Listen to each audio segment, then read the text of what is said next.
Live from the Al Roker Television Studio, this is WTOP 10 News at 10.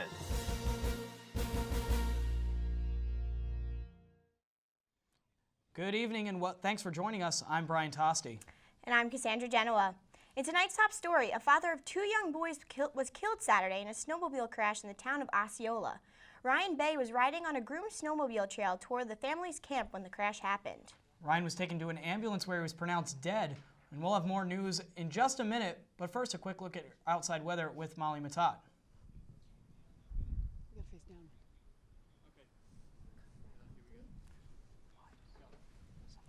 And a very good evening to you, Oswego. I'm meteorologist Molly Matat here for Storm Team 10 with WTOP. I'm standing right outside the campus center right now, and it's actually not too cold. We're sitting at a comfortable 30 degrees right now, and it's just starting to snow. It's that nice, pretty snow that's just starting to come down. It's real nice. The winds are starting to pick up a little bit, though, but we'll talk about that a little later. What I want to do right now is take a look at the radar. We have some spotty showers around the area that have been affecting us for the past couple of hours, but those are starting to dissipate, starting to break up, and by tomorrow, we shouldn't really see the effects of those anymore, probably in the early morning. Looking at our current conditions, we are sitting at 30, like I said, and that's important to note that we're just below the freezing line, so any precipitation that we do see tonight is probably going to be in the form of snow.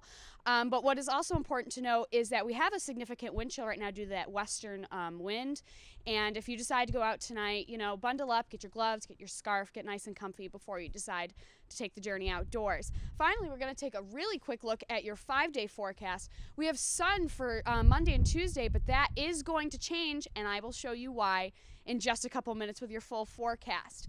Back to you at the desk. Thank you, Molly. Syracuse police are continuing to investigate a shooting that occurred Saturday night near South Salina and Furman Streets. Victims Landris Hill and Vincent Stewart are both in critical condition at University Hospital after suffering multiple gunshot wounds to the torso. Police have not released any information on a suspect, but anyone who has information can call 315-442-5222. All calls will also be kept confidential.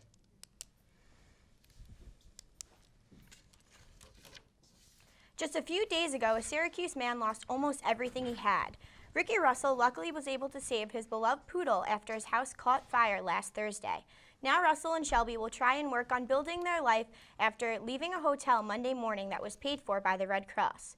The house was insured, but sadly, Russell's possessions weren't.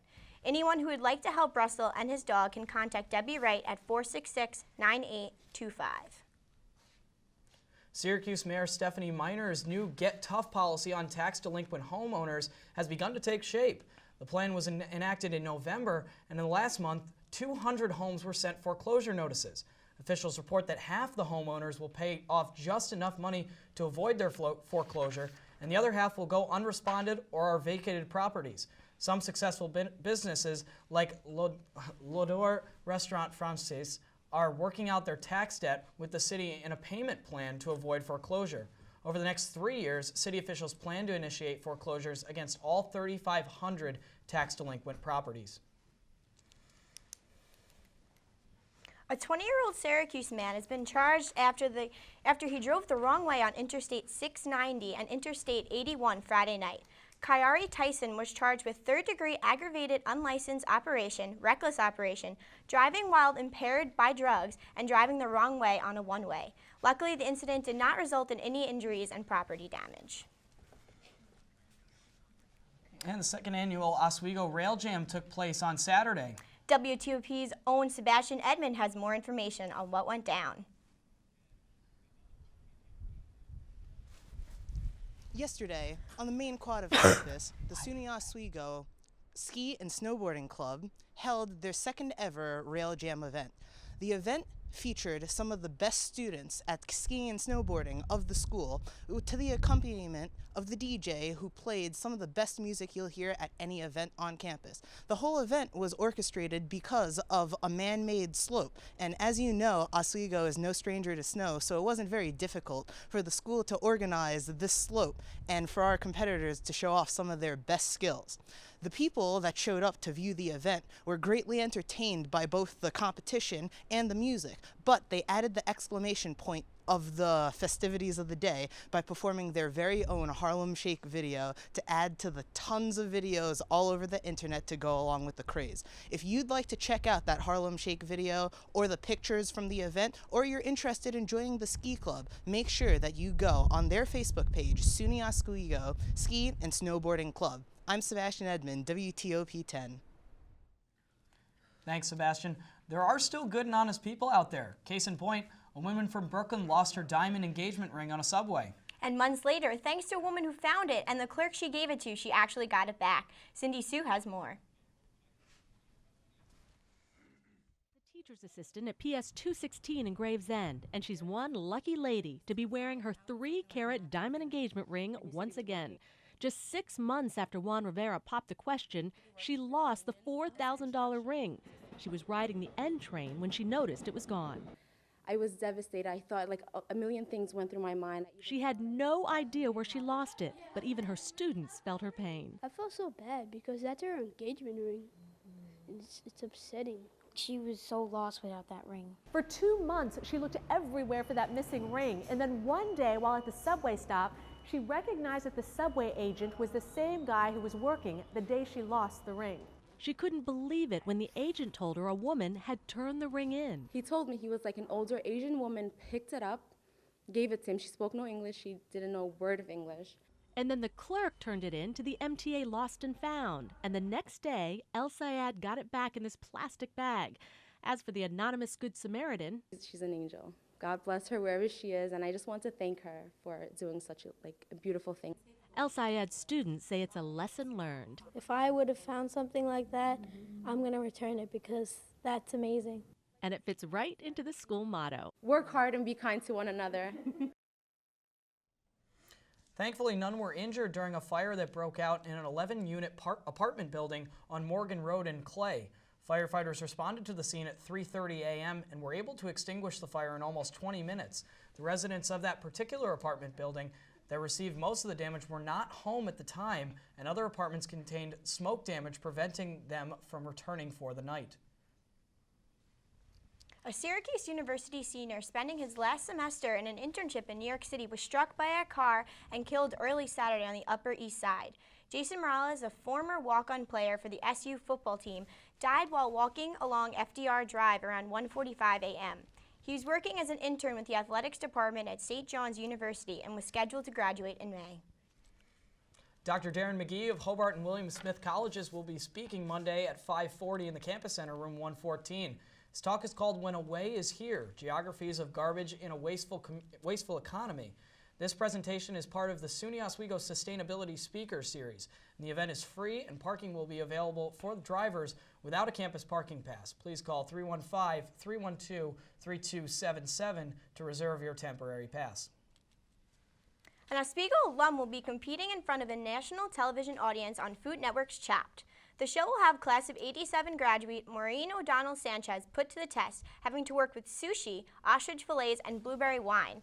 If you missed the episode and originally aired, you can catch it on the show's regular 10 p.m. Tuesday time slot, February 26th. Talk about the show and offer Sanchez support using #OswegoTV on Twitter. Sanchez will be live tweeting during the February 26th airing. Coming up after the break, the NYPD has turned its focus to the theft of Apple products. And Molly Matat will have your full forecast. Stay tuned. You're watching WTOP News at 10.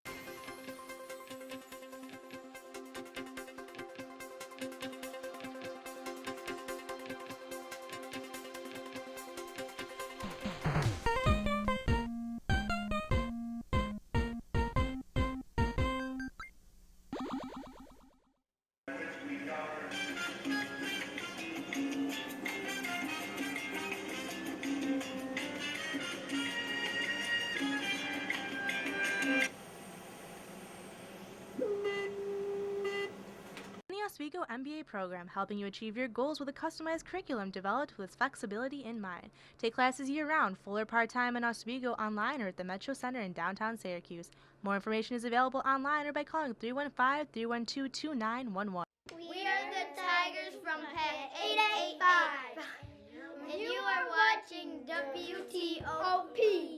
Yeah!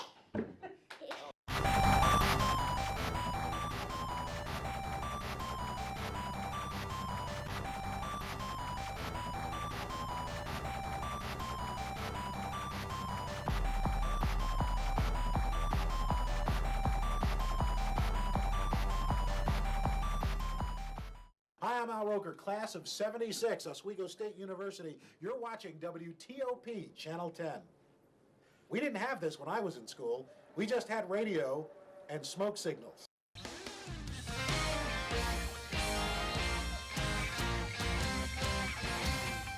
On now. Turning to state news right now, New York City thefts on Apple products such as iPhones and iPads has increased in the last month. The increase of thefts have prompted the New York NYPD to designate an assigned group to the officers to hunt down the devices. Overall in the city, there's been a 3% increase in theft, but taking out the Apple thefts, there was actually a decrease in the total number of thefts. Research has shown officials that these devices don't travel too far from where they're stolen, and Apple has agreed to help the agency by activating the locator devices based on each serial number, but did not respond with a comment on the situation. Police are investigating how a 5-year-old boy was shot in the shoulder in his home in the Bronx on Friday. The boy's mother and father were in the bedroom when they heard a pop noise shortly after 10:30 a.m. Police said it was not clear if the boy accidentally shot himself or if it was the 11-year-old brother accidentally who shot him. The father drove the boy to a nearby Lincoln Hospital where he was listed in stable condition. Visitors to the Dallas Zoo had to be rescued Saturday after their monorail got stuck. There were 93 people on board the Circling Wilds of Africa exhibit when the train stopped about 15 feet in the air. Firefighters had to remove the riders one by one on a ladder. A zoo spokesman believed an electrical problem was to blame. The monorail will be closed through Monday due to maintenance. We could see some relief for skyrocketing gas prices soon. But the publisher of the Lundberg survey says the reasons behind the spike are gone. Right now, the national average for a gallon of regular unleaded gas is $3.80. That's up nearly 54 cents over the last 9 weeks. Lundberg says crude oil prices are now going down and wholesale prices are also starting to tumble. She says that doesn't mean prices couldn't get higher, but has hope that they will fall. The current average is about a dime over the average last year at this time. The Lundberg survey checks prices at thousands of gas stations around the country. Coming after the break, Maggie Fowler will join us to discuss more problems on campus. But first, here's a look at your late night menu.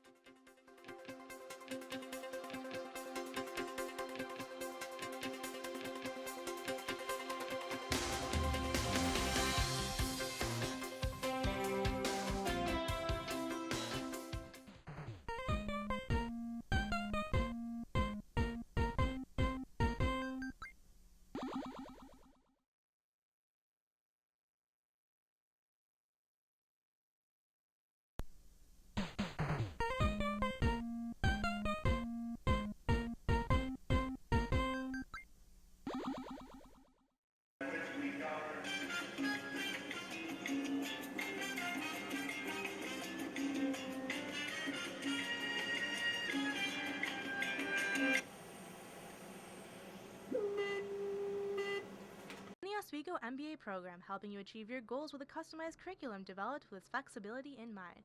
Take classes year-round, full or part-time in Oswego online or at the Metro Center in downtown Syracuse. More information is available online or by calling 315-312-2911. We are the Tigers from Pet 885. And you are watching WTOP. Yeah.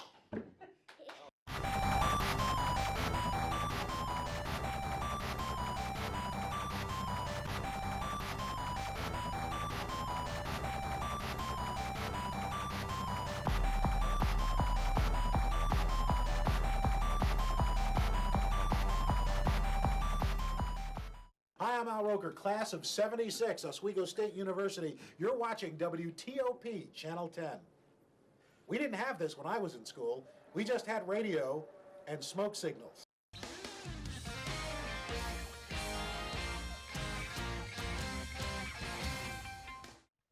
And now let's hear from Maggie Fowler on the issues on campus. The SUNY Student Assembly is pushing for a new proposal that will encourage each of the 64 campuses to be more eco-friendly.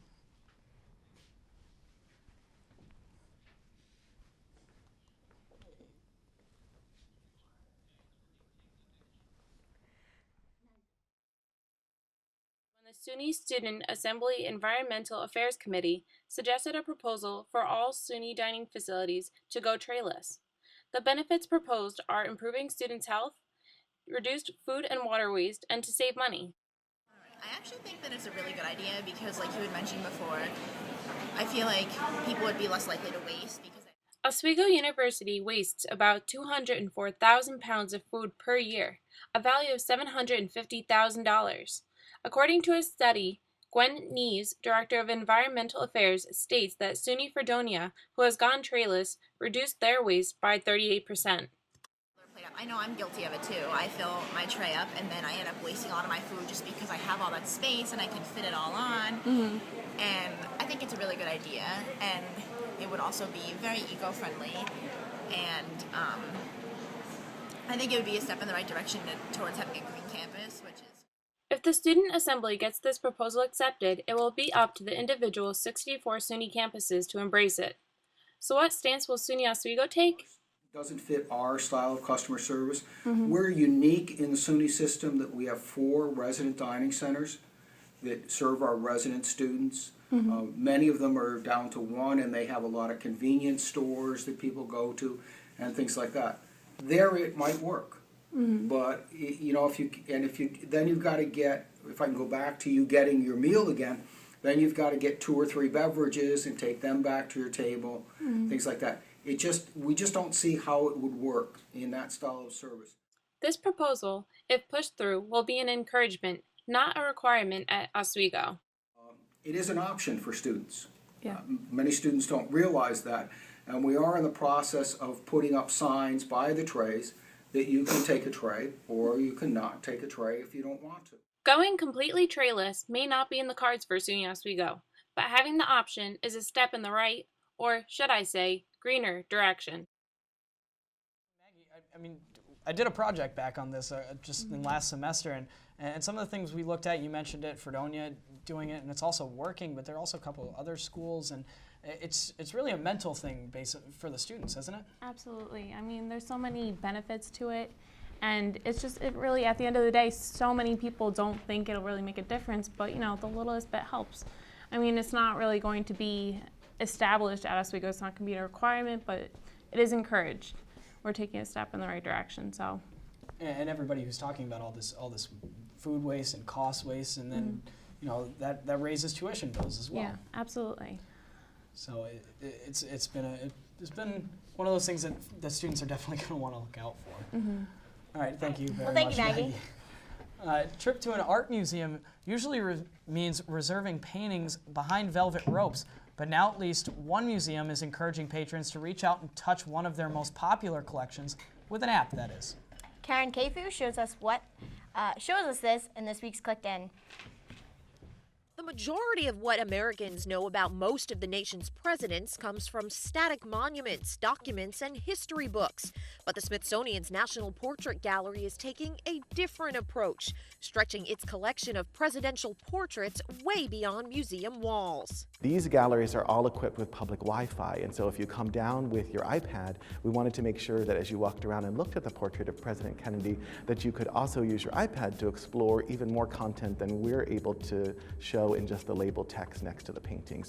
It's a 21st century accompaniment to one of the museum's most traditional collections, one that starts with this iconic portrait of George Washington. You can explore some other images, whether it's the Constitution, him on Rushmore, of course the Washington Monument, or some quotes.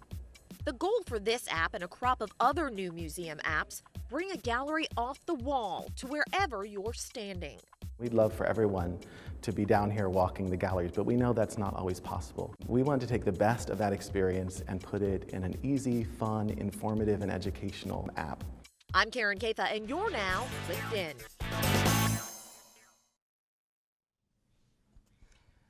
And now a full look at sports with Kyle Sheehan. Kyle, what do you got for us? Thanks. The Oswego Lakers triumphed yesterday as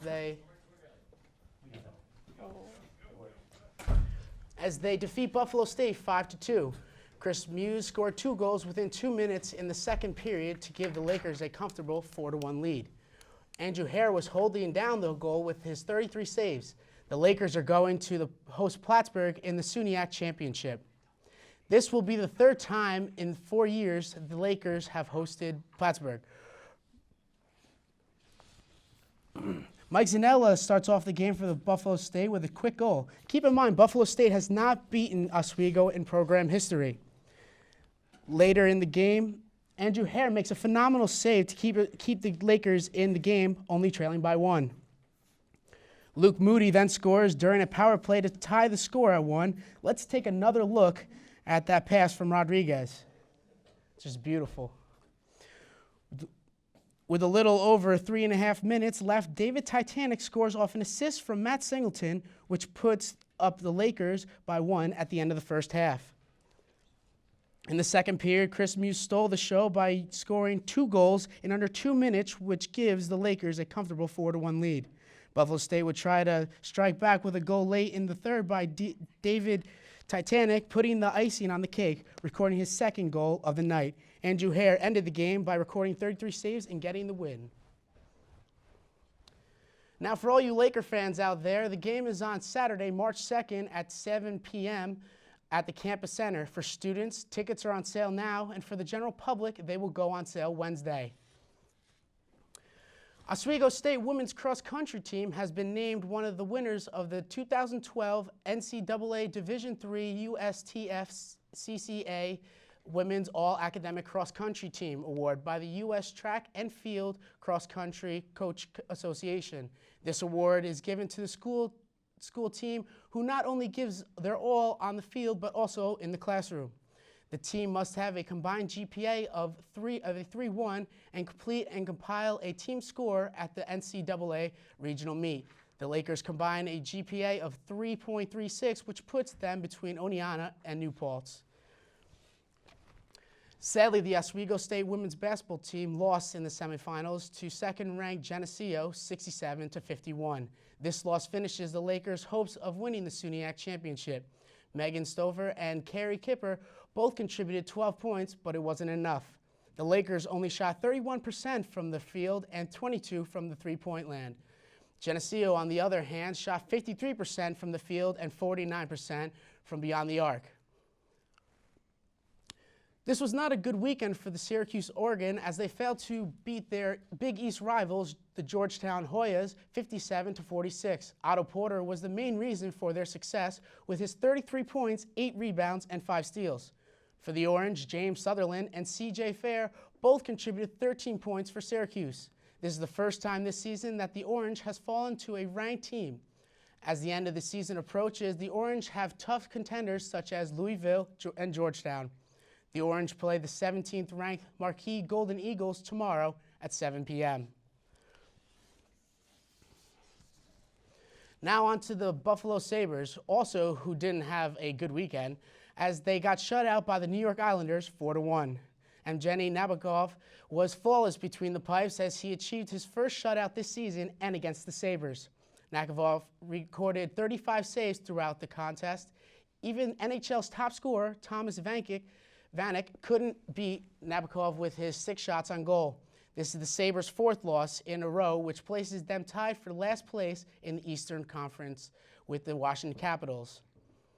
That's it for sports. Now back over to the news guest. All right, thanks, Kyle. And when we come back, we'll take a look at the lighter side of news, and we'll take a full look at your forecast. Sorry to keep all you weather buffs waiting. But first, we'll take a look at your community calendar.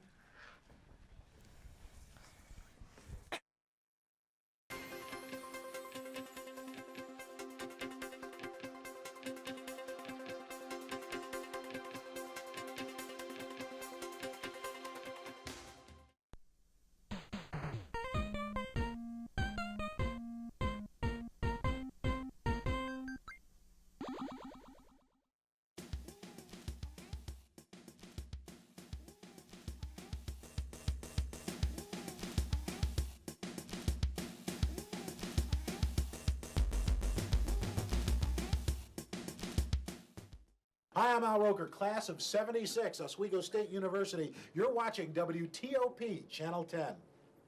We didn't have this when I was in school. We just had radio and smoke signals.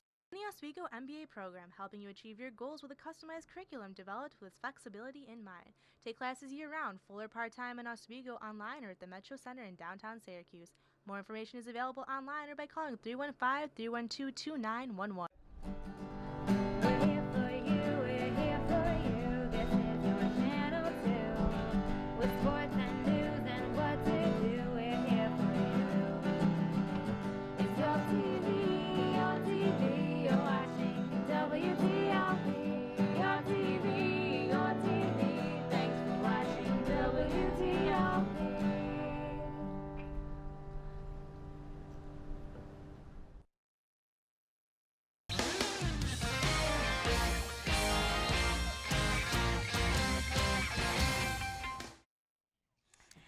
Now, Molly, you said we finally could be having some sun in the future. Yes, actually, we're looking for sun in our very near future, as soon as tomorrow, which I'm pretty excited about. But before we get to the sun, let's take a look at our current conditions. Right now, we're sitting at a pretty comfortable 30 degrees. It's a little chilly, but that's okay. And we're looking at some snow right now, just a couple of showers, nothing too real big. It's actually, I was just outside, and it's one of those really pretty snow showers where it looks really nice coming down. Here in Oswego, we're used to just getting pummeled. So if you'd like, take a look out your window. It's really pretty.